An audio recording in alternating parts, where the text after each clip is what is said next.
Headlines brought to you by Chitale बंधू.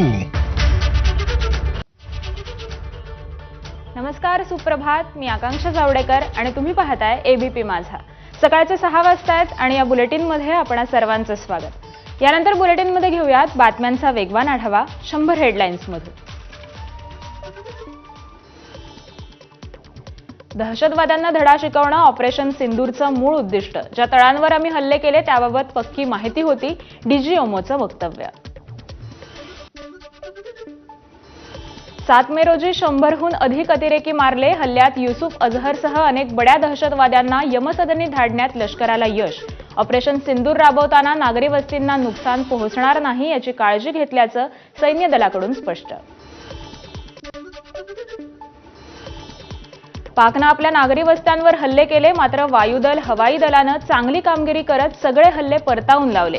तिन्ही सैन्यांनी एकत्र घेतलेल्या पत्रकार परिषदेत माहिती दिली. पाकिस्तानकडून नागरी वस्त्यांना लक्ष्य करण्यात आल्यानं भारतीय सैन्यानं पाकच्या लष्करी तळांना लक्ष्य केलं. यामध्ये भारताच्या हल्ल्यात पाकचे 35 ते 40 जवान मारले गेल्याची सैन्य दलाची माहिती. आम्ही टार्गेट करू शकत नाही असं पाकमधलं एकही ठिकाण नाही. वायुदलाचं महत्त्वाचं विधान. नौदलही हल्ल्यासाठी तयार होतं. सैन्य दलाच्या पत्रकार परिषदेत माहिती देण्यात आली. भारताच्या प्रत्युत्तरानं पाकिस्तान घाबरला. म्हणूनच पाकनं शस्त्रसंधीची मागणी केली. तर पाक डीजीएमओनं आम्हाला फोन केला आणि पाकच्या मागणीनंतर आमच्यात चर्चा झाली. डीजीएमओची माहिती. पाकिस्ताननं जर एलओसीवर शस्त्रसंधीचं उल्लंघन केलं तर त्याला सडेतोड उत्तर द्या. भारतीय लष्कराच्या कमांडर्सना अधिकार. लष्कर प्रमुखांकडून लष्करी कमांडर्सना अधिकार बहाल. बहावलपूरमधला जैशच्या मुख्यालयावरील हल्ला सर्वात मोठा. या हल्ल्यात भारतानं सर्वात भेदक शस्त्र वापरलं. आयएसआयनं निर्माण केलेल्या जैश ए मोहम्मद मुख्यालयावरील हल्ला पाकिस्तानला कठोर संदेश देणारा. शस्त्रसंधीनंतर आज पुन्हा दोन्ही देशांचे डीजीएमओ चर्चा करणार. भारताकडून DGMO lieutenant general Rajiv Ghai तर पाकिस्तानकडून मेजर जनरल कासिफ अब्दुल्ला. दुपारी 12 वाजता चर्चा होणार. शस्त्रसंधीचं उल्लंघन केल्यानंतर भारताचा पाकिस्तानला इशारा. त्यामुळे सध्या तरी कुठेही गोळीबाराची घटना नाही. मात्र खबरदारी म्हणून जैसलमेर आणि पठाणकोटमध्ये ब्लॅकआउट करण्यात आलं. ऑपरेशन सिंदूरमध्ये ब्रह्मोस मिसाईलचा वापर. ब्रह्मोसची ताकद काय आहे ते पाकिस्तानला विचारा. उत्तर प्रदेशचे मुख्यमंत्री योगी आदित्यनाथ यांचं विधान. डोनाल्ड ट्रम्प यांनी काश्मीर प्रश्नावर मध्यस्थी करण्याची इच्छा व्यक्त केली, परंतु भारतानं ती नाकारली. कोणताही तिसरा देश काश्मीर प्रश्नात हस्तक्षेप करू शकत नाही. भारताकडून भूमिका स्पष्ट. पाकिस्तान हा विश्वासघात करणारा देश. अमेरिकेची मध्यस्थी म्हणजे नाक खुपसण्याचा प्रकार असल्याचं निवृत्त ब्रिगेडियर हेमंत महाजन यांची प्रतिक्रिया. पाकिस्तानकडून झालेल्या गोळीबारात शहीद झालेले बीएसएफ जवान मोहम्मद इम्तियाज यांचं पार्थिव बिहारमधल्या छपरा जिल्ह्यातल्या त्यांच्या मूळ गावी आणण्यात आलं.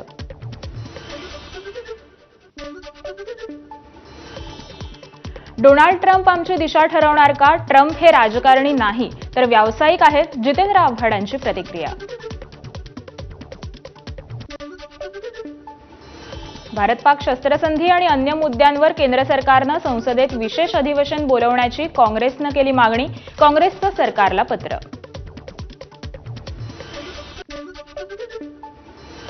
माजी पंतप्रधान इंदिरा गांधी यांच्या आठवणीत काँग्रेसच्या एनएसयूआय कडून शक्ती मोर्चाचं आयोजन.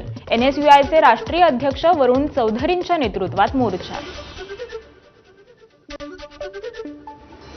भारत आणि पाकिस्तान यांच्यातील युद्धाच्या तणावामुळे बंद असलेल्या जम्मू काश्मीरच्या शाळा पुन्हा सुरू करण्यासंदर्भात आज निर्णय होणार.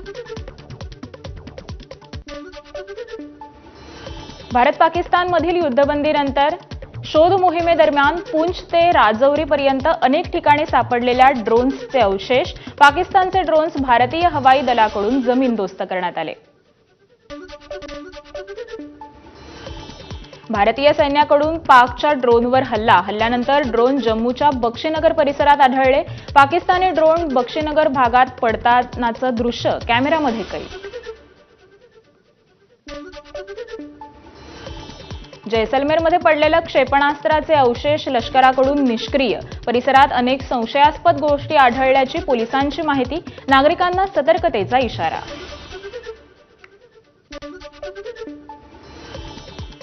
शस्त्रसंधीनंतर 27 तासांनंतर जैसलमेर रेल्वे स्टेशन प्रवाशांसाठी सुरू करण्यात आलं. जैसलमेरहून गुजरातमधील साबरमतीसाठी निघाली पहिली गाडी. मेहबूबा मुफ्तींनी गोळीबारात जखमी झालेल्या जम्मू काश्मीरमधील नागरिकांची रुग्णालयात जाऊन भेट घेतली. पाकिस्तानी गोळीबारात अनेक घरांचं नुकसान झालं असून या नागरिकांच्या पुनर्वसनाचीही मागणी केली. शस्त्रसंधी लागू झाल्यानंतरही पाकिस्तानकडून गोळीबार करण्यात आला. जम्मूच्या अखनूरमध्ये सापडले पुरावे. पाकिस्तानकडून आलेल्या तोफा ज्या शेतात पडल्या त्या ठिकाणचं मोठं नुकसान झाल्याची माहिती.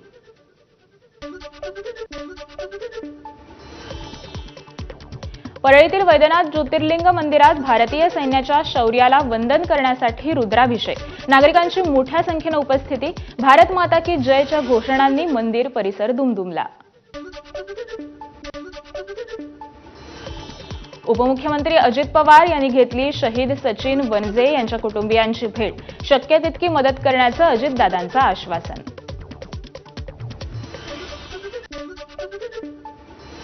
पाकिस्तान पुरस्कृत दहशतवाद आता सहन केला जाणार नाही. पंतप्रधान नरेंद्र मोदींनी कणखर भूमिका घेत पाकिस्तानला प्रत्युत्तर दिलं.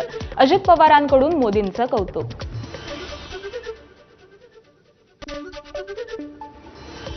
संरक्षण मंत्री राजनाथ सिंह यांच्या हस्ते ब्रह्मोस चाचणी सुविधा युनिटचं उद्घाटन. या युनिटमुळे भारतीय लष्कराची ताकद वाढणार. मुख्यमंत्री फडणवीसांच्या हस्ते राजकोट किल्ल्यावरील शिवरायांच्या पुतळ्याचं लोकार्पण. उपमुख्यमंत्री शिंदेंसह शिवेंद्रराजे भोसले, नितेश राणे, नारायण राणे आणि निलेश राणेंची उपस्थिती. मालवणच्या राजकोट किल्ल्यावरील शिवरायांच्या नव्या पुतळ्याचं लोकार्पण. यावेळी मुख्यमंत्र्यांनी सार्वजनिक बांधकाम विभागाचं अभिनंदन केलं. तर पर्यटकांसाठी लवकरच सोयीसुविधा उभारणार. मुख्यमंत्र्यांची प्रतिक्रिया. मालवणमध्ये शिवरायांच्या नव्या पुतळ्याच्या उभारणीसाठी ब्रॉन्झ आणि झिंक सारख्या धातूंचा वापर. यामुळे पुतळा दीर्घकाळ टिकणार. शिल्पकार अनिल सुतार यांची माहिती. इयत्ता 1ली ते 5वी त्रिभाषा सूत्राला विरोध. तिसऱ्या भाषेचा निर्णय मागे घेण्याचा शासनाने निर्णय तातडीनं प्रसिद्ध करावा. मराठी प्रेमींची शासनाकडे मागणी. अन्यथा राज्यभर आंदोलनाचाही इशारा.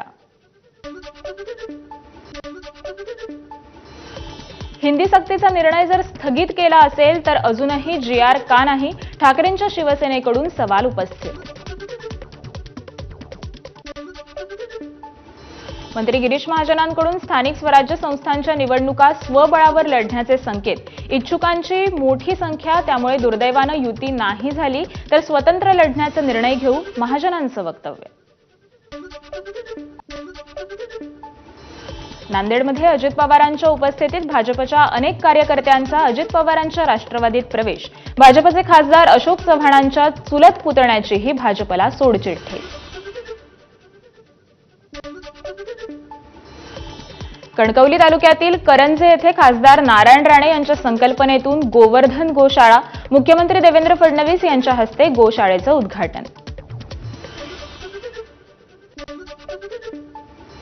उन्हाळ्यानं हैराण झालेल्या नागरिकांना दिलासा. नैऋत्य मोसमी वाऱ्यांच्या वाटचालीसाठी पोषक स्थिती. त्यामुळे यंदा मान्सून 27 मे रोजीच केरळमध्ये दाखल होण्याची शक्यता. हवामान विभागाचा अंदाज. मुंबईत पावसाळ्याच्या तोंडावर नाले सफाईच्या कामांना वेग. पालिकेनं यंदा पाणी साचणाऱ्या 368 ठिकाणांवर लक्ष केंद्रित केलं असून त्यासाठी 717 उदंचन पंप बसवण्यात येणार.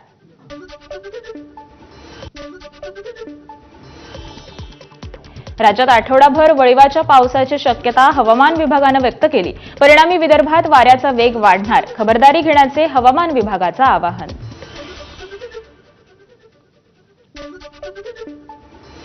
नाशिकात वादळी वाऱ्यासह अवकाळी पावसामुळे शेती पिकांचं मोठं नुकसान, तर हवामान खात्याकडून नाशिकला पुढील 2 दिवस येलो अलर्ट जारी. नाशिक शहरात झालेल्या तुफान अवकाळी पावसामुळे अनेक झाडं कोसळली, तर ठिकठिकाणी साचलेल्या पाण्यामुळे मोठी वाहतूक कोंडी देखील बघण्यात आली.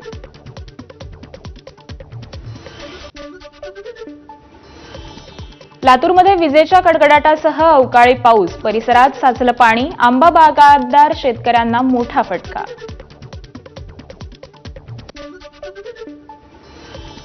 परभणी जिल्ह्यात देखील अवकाळी पावसाची हजेरी, विजांच्या कडकडाटासह जोरदार पाऊस. हिंगोली जिल्ह्यात वादळी वाऱ्यासह अवकाळी पावसाची हजेरी, वादळी वाऱ्यामुळे काही घरांचं नुकसान, शेतीत भाजीपाला आणि पिकांचंही मोठं नुकसान. वाशिम जिल्ह्यात काही भागात अवकाळी पावसाची हजेरी, अवकाळी पावसानं हजेरी लावल्यानं उकाड्यानं हैराण असलेल्या नागरिकांना काहीसा दिलासा.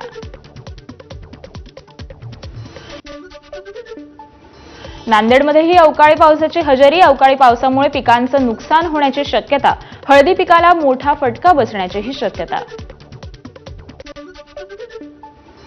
बीडच्या अंबेजोगाईसह परिसरात वादळी वाऱ्यासह पावसाची हजेरी, सायगाव इथं वीज पडून शेतातील कामगाराचा मृत्यू, तर एका म्हशीचाही वीज पडून मृत्यू झाला. पुढील 3 ते 4 दिवस वादळी पावसाचा हवामान विभागाचा इशारा, विदर्भ, मराठवाडा आणि मध्य महाराष्ट्र या भागात वादळी पावसाचा अंदाज वर्तवण्यात आला. अवकाळी पावसामुळे मुंबईतील हवेच्या गुणवत्तेत लक्षणीय सुधारणा, शनिवारी मुंबईच्या हवा गुणवत्तेची श्रेणी समाधानकारक. बीकेसीमधील वाहतूक कोंडीची समस्या सोडवण्यासाठी रस्ता रुंदीकरण आणि एकेरी वाहतूक व्यवस्था राबवण्यात येणार, MMRDAचा निर्णय. 1ली ते 12वी सर्व शाळांमध्ये मराठी सक्ती असावी, हा कायदा उद्धव ठाकरेंच्या काळात केला गेला, अरविंद सावंत यांचं वक्तव्य. मराठी माणूस आणि मराठी भाषेसाठी ठाकरेंची शिवसेना मैदानात, सावंतांचं विधान. रायगडच्या शहापूर तालुक्यात सिनारमन्स कंपनीच्या कागद प्रकल्प येणार असून याविरोधात शेतकरी आक्रमक झाले. शेतकऱ्यांना जमिनीचा योग्य मोबदला मिळत नाही तोपर्यंत काम सुरू करू न देण्याचा शेतकऱ्यांचा इशारा. लाडक्या बहिणींना गावात भव्य हॉल बांधून देण्याचं आश्वासन गुलाबराव पाटलांनी दिलं होतं. त्यामुळे जर पुढील वर्षामध्ये हॉल झाला नाही तर गावात पाय ठेवणार नसल्याचं वक्तव्य मंत्री गुलाबराव पाटील यांनी व्यक्त केलं. भारत-पाकिस्तानच्या युद्धजन्य परिस्थितीचा परिणाम म्हणून सोन्याच्या दरात 3,500 रुपयांची वाढ, सोन्याचे दर लाख रुपयांवर पोहोचले. भाजपच्या सुधीर मुनगंटीवार आणि किशोर जोरगेवार यांच्यात पुन्हा एकदा श्रेयवादाची लढाई. रामबाग मैदानाच्या मुद्द्यावरून दोन्ही आमदारांच्या जिल्हाधिकाऱ्यांसोबत 2 स्वतंत्र बैठका. नाशिकमध्ये कुंभमेळ्याच्या निमित्तानं शनिशिंगणापूरला मोठ्या संख्येनं भाविक येण्याची शक्यता, भाविकांच्या सोयीसाठी निधी कमी पडणार नसल्याचा विखेंकडून विश्वास व्यक्त. साताऱ्याच्या कराडमधील यशवंत सहकारी बँकेत 140 कोटींचा घोटाळा, भाजप खासदार मेधा कुलकर्णींचा गंभीर आरोप, भाजप नेत्यांनीच मालमत्ता जप्त करण्याची मागणी केली. रोह्यातील अल्पवयीन मुलीच्या बलात्कार प्रकरणातील न्यायालयीन सुनावणीनंतर मंत्री अदिती तटकरे व्यक्त केली नाराजी. सर्व आरोपी निर्दोष सुटणं हा निकाल दुर्दैवी, तटकरेंची प्रतिक्रिया. उच्च न्यायालयात अपील करण्याचंही माहिती दिली.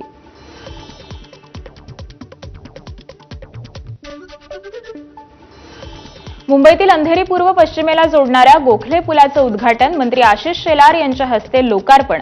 वाहतूक कोंडी कमी होणार.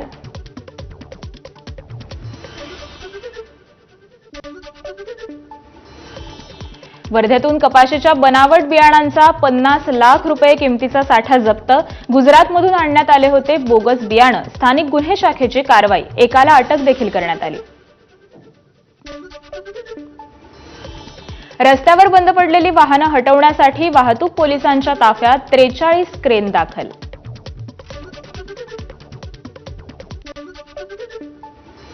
मेट्रो ॲक्वालाईन 3 मार्गिका सुरू झाल्यानंतर शनिवारी पहिल्या दिवशी या मार्गिकेला प्रवाशांचा चांगला प्रतिसाद. सुट्टीचा दिवस असतानाही पहिल्या दिवशी 32,791 प्रवाशांचा मेट्रोनं प्रवास. कल्याण डोंबिवलीत महावितरणाकडून मंगळवारी दुरुस्तीचं काम हाती. त्यामुळे सकाळी 9 ते 5 या वेळात कल्याण डोंबिवली, टिटवाळा, वडवली, आंबवली, शहाड, अटाळी या परिसरात पाणी पुरवठा बंद राहणार. महाराष्ट्रात 4 महिन्यात 25 वाघांचा मृत्यू. यामध्ये 20 नैसर्गिक तर 1 रेल्वेच्या धडकेत तर 4 जणांची शिकार होऊन मृत्यू झाल्याची माहिती. भंडाऱ्यातील उमरेडच्या करहांडलाव अभयारण्यातील विलोभनीय दृश्य. F2 वाघिणीचं तिच्या बछड्यांसोबत मातृत्व प्रेम कॅमेऱ्यात कैद. जंगल सफारीवर गेलेल्या वन्यप्रेमी सिद्धेश मुणगेकर यांच्या दृश्य कॅमेऱ्यात कैद. पुण्यात भरधाव कारनं दुचाकींना उडवलं. घटना सीसीटीव्हीत कैद. अपघातात सुदैवानं कोणतीही जखमी नाही. मात्र दुचाकीचं मोठं नुकसान. अपघातानंतर कार चालक फरार. गुन्हाही दाखल.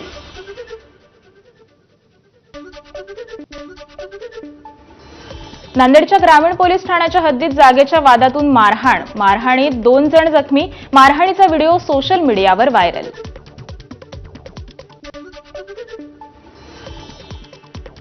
सातारा लोणंद मार्गावर सालपे नजीक मिनी ट्रॅव्हल्स आणि ट्रकचा भीषण अपघात. अपघातात 3घांचा मृत्यू तर 8 जण जखमी. भंडाऱ्यात शिवसेना उद्धव बाळासाहेब ठाकरे गटाला धक्का. पक्षाच्या अनेक कार्यकर्त्यांनी केला भाजपमध्ये प्रवेश. विधान परिषद सदस्य परिणय फुके यांच्या नेतृत्वात पक्षप्रवेश भंडाऱ्यात पार पडला.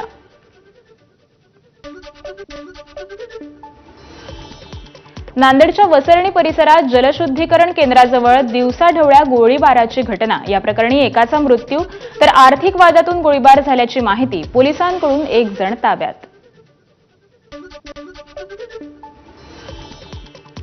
चंद्रपूर जिल्ह्यातील महादवाडी गावात वाघाच्या हल्ल्यात एका महिलेचा मृत्यू.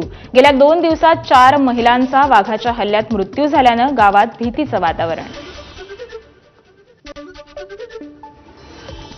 अमरावतीतील बोडणा फाटा परिसरात पतीचा गर्भवती पत्नीवर प्राणघातक हल्ला.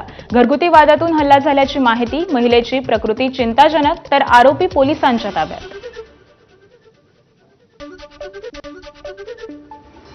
वर्धेतून कपाशीच्या बनावट बियाणांचा 50 लाख रुपये किमतीचा साठा जप्त. गुजरातमधून आणण्यात आले होते बोगस बियाणं.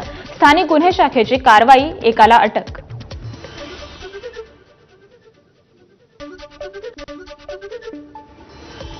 जालना जिल्ह्यात वाळू माफियांची दहशत. तहसीलदाराच्या अंगावर ट्रॅक्टर घालण्याचा प्रयत्न. जीव वाचवण्यासाठी तहसीलदाराकडून हवेत गोळीबार. गोंदी पोलीस ठाण्यामध्ये 4 जणांविरोधात गुन्हा दाखल. मुंबई पुण्याचा भाजीपाला आणि शेतमाल 8 दिवस बंद करू, मग सरकार तुमच्या दारात पोहोचेल. रवी तुपकर यांनी छावा क्रांती सेना अधिवेशनात कर्जमाफीसाठी इशारा दिला. मुलीला मुलाच्या प्रेमापासून अलिप्त करण्यासाठी भोंदू बाबाची मंतरलेली जडीबुटी वडिलांकडून थेट गावाच्या विहिरीत टाकण्यात आली. गावकऱ्यांना विष असल्याची लागली चुणूक. रेवदंडा पोलीस ठाण्यात आरोपी विरोधात गावकऱ्यांचा आक्रोश. अमेरिका आणि चीनमध्ये आज व्यापार कराराची घोषणा होऊ शकते. काल अमेरिकेचे ट्रेझरी सेक्रेटरी स्कॉट बेझंट म्हणाले की अमेरिका आणि चीनमधील व्यापार कामावरील चर्चा चांगली प्रगती करतेय. सोमवारी याबद्दल अधिक माहिती दिली जाईल. रशियाच्या बिनशर्त चर्चेला प्रवासाला युक्रेनची सहमती. 15 मेला दोन्ही देशांमध्ये थेट चर्चा होणार.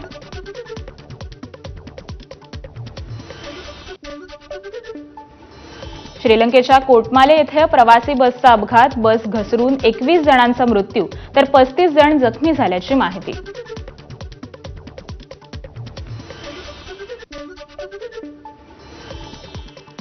यासोबतच बुलेटिनमध्ये घेऊयात एक छोटासा ब्रेक. कुठेही जाऊ नका, पाहत रहा एबीपी माझा.